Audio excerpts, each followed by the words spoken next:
Hi నమస్తే welcome to Myra Media. నేను మీ కేవీఆర్. కూటమి సర్కారును గెలిపించండి, తిరుమలను సంప్రోక్షణ చేస్తాం, సంస్కరిస్తాం అని చెప్పి ఇక మన నేతలు కూసిన కూతలను ఒకసారి గుర్తు చేసుకుందాం. రీసెంట్గా ఆ పవిత్ర పుణ్యక్షేత్రంలో భారతదేశమే కాదు యావత్ ప్రపంచమే నివ్వేరపోయేలాగా 140 కోట్ల మంది హిందువులు అందరూ కూడా నివ్వేరపోయేలాగా తిరుమల లడ్డు నాణ్యత మీద ఎట్లాంటి అభాండాలు వేసాం, దాని మీద సుప్రీంకోర్టు మనకి ఎట్లాంటి అక్షింతలు వేసింది, దాని తర్వాత తదనంతర పరిణామాల్లో మన డిప్యూటీ సనాతని పవన్ కళ్యాణ్ గారు ఎట్లాంటి వేషాలు ఎట్లాంటి డ్రామాలు వేసిండో అందరికీ తెలిసిందే కదా. ఆ రోజు నుంచి మొదలు పెడితే తొక్కిసలాట, నమాజు, పోలీసులే తిరుమల కొండ మీదకి తప్పదాగి పోయి వీరంగం వేసుడు, ఇట్లా ఇంకా ఒకటా రెండా చెప్పుకుంటూ పోతే ఈ బొలినేని రామానాయుడు గారు ఎప్పుడైతే టీటీడీ చైర్మన్గా బాధ్యతలు తీసుకున్నారో ఆ రోజు నుంచి తిరుమలలో రోజుకొక ఘటన వెలుగు చూస్తూ ఉంది. నిన్న ఏకంగా అంటే క్యూ లైన్లలో భక్తులు తమ ఇబ్బందులను గుర్తు చేసుకొని టీటీడీ చైర్మన్ డౌన్ రాజీనామా చేయాలి, భక్తులకు సౌకర్యాలు కల్పించాలని చెప్పి స్లోగన్స్ ఇచ్చిన ఒక వీడియో ఇప్పుడు సోషల్ మీడియాలో పెద్ద ఎత్తున వైరల్ అవుతా ఉంది.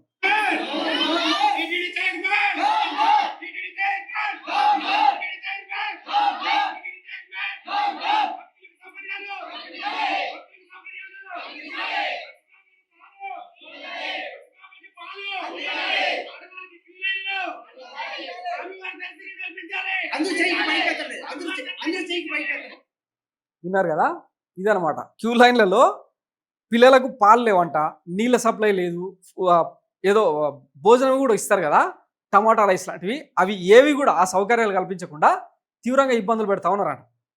ఇంతకుముందు చంద్రబాబు గారు తన మ్యారేజ్ డే సందర్భంగానో మనవడి పుట్టినరోజు సందర్భంగానో పోయి ఇక ఏమంటారు ఆ అన్నదాన కార్యక్రమంలో పాల్గొనడం, తర్వాత సనాతని భార్య ఆమె అన్నాల ఇజ్నోవా పోయి ఆమె కూడా కొన్ని గుండు కొట్టించుకొని కొన్ని కైంకర్యాలలో పాల్గొన్నప్పుడు ఇంకా తిరుమల మొత్తం అద్భుతంగా తయారైపోతుంది, కోట్లాది రూపాయల విరాళాలు వస్తున్నాయని చెప్పి ఇక మన పచ్చపత్రికల్లో ఎట్లా రాసుకున్నామో, మన పచ్చ డబ్బాలలో ఎట్లాంటి డిబేట్లు పెట్టించినామో తెలుసు కదా. మరి ఇప్పుడు దీనికి ఏం సమాధానం చెప్తారు ఈ అన్అపాలజిటికల్ సనాతని? దీని మీద ఏం సమాధానం చెప్తాడు? ఇంకా టీటీడీ చైర్మన్ ఒకసారి సారీ చెప్పమని అడుగుతాడు, అంతకుమించి చేయగలిగింది ఏం లేదనమాట. ఈ బొలినేని రామానాయుడు గురించి గతంలో ఆయన ఆఫీస్ స్టాఫ్ మూర్తన్న ఎట్లాంటి ఎలివేషన్ ఇచ్చినో ఒకసారి చూడండి. నాయుడు కాదు, నాయుడు గుర్తుపెట్టుకోండి. చాలా కాలం యాదవుతుంది, చాలా కాలం యాదవుతుంది.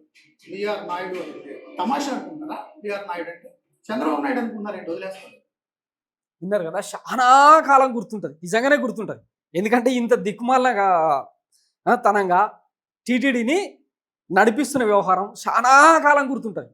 ఇప్పుడు మన బాసును మనం ఎలివేషన్లు పెట్టి జాకీలు పెట్టి ఎన్నైనా లేకపోవచ్చు మన ఎందుకంటే మనకు ఒక డబ్బా ఇచ్చిపోయింది ఆయన, TV5 అనే ఒక 0.5 ఛానల్ని, దానిలో ఎన్ని రకాలుగానైనా ఎలివేషన్లు ఇచ్చుకోవచ్చు. కానీ రియాలిటీకి వచ్చేసరికి మాత్రం దాన్ని అంటే అంత కన్విన్సింగ్గా నడిపించేటట్టు లేదు. ఆయన ఎప్పుడు నవంబర్ ఆ టైంలో టీటీడీ చైర్మన్గా బాధ్యతలు తీసుకున్నాడు కదా, ఆ రోజు నుంచి తొక్కిసలాట అప్పుడే జరిగింది. తర్వాత ఇంకా రకరకాల నమాజ్ అక్కడనే జరిగింది. అసాంఘిక మద్యం షాపులు కూడా, బెల్ట్ షాపులు కూడా తిరుమల కొండ మీద పెట్టే ప్రయత్నం జరిగింది. అయినా సరే మనం ఎప్పుడు కూడా రాజీనామా ప్రసక్తి కానీ కనీసం భక్తులకు క్షమాపణ చెప్పిన పరిస్థితులు కానీ లేవు అనమాట. మన అంటే సారీ చెప్పే చరిత్ర మనకు లేదు కదా, ఎందుకంటే మనది ఉన్నత కులం, ఈ రాష్ట్రాన్ని పాలించే కులం అని చెప్పి మనకు ఒక బల్బు అనేది ఒకటి ఉంటుంది కదా. ఇన్ని జరుగుతుంటే మరి దీని మీద ఎందుకు డిబేట్ పెట్టరు? రాజారెడ్డి శత జయంతి మీద ఆయన ఫ్యాక్షనిస్టు, ఆయనకు 100 ఏళ్ళ జయంతి ఏంది అని చెప్పి ఇట్లాంటి దిక్కుమాల సబ్జెక్టుల మీద మనం డిబేట్లు నిర్వహిస్తాం అన్నమాట. దీని మీద మరి ఏం సమాధానం చెప్తారో వేచి చూద్దాం. ముందుగా ఆ సనాతని మళ్ళీ ఇట్లాంటి కార్యక్రమాలన్నీ అంటే ఇన్ని వ్యవహారాలు జరుగుతూ ఉన్నాయి కదా, దీని మీద మళ్ళీ ఏమైనా ధర్మ పోరాట దీక్ష ఏమైనా చేస్తాడా, తిరుమలలో పోయి మళ్ళీ ఏమైనా సభ పెడతాడా, వేచి చూద్దాం. Thanks for watching Myra Media. నేను మీ కేవీఆర్. Thank you.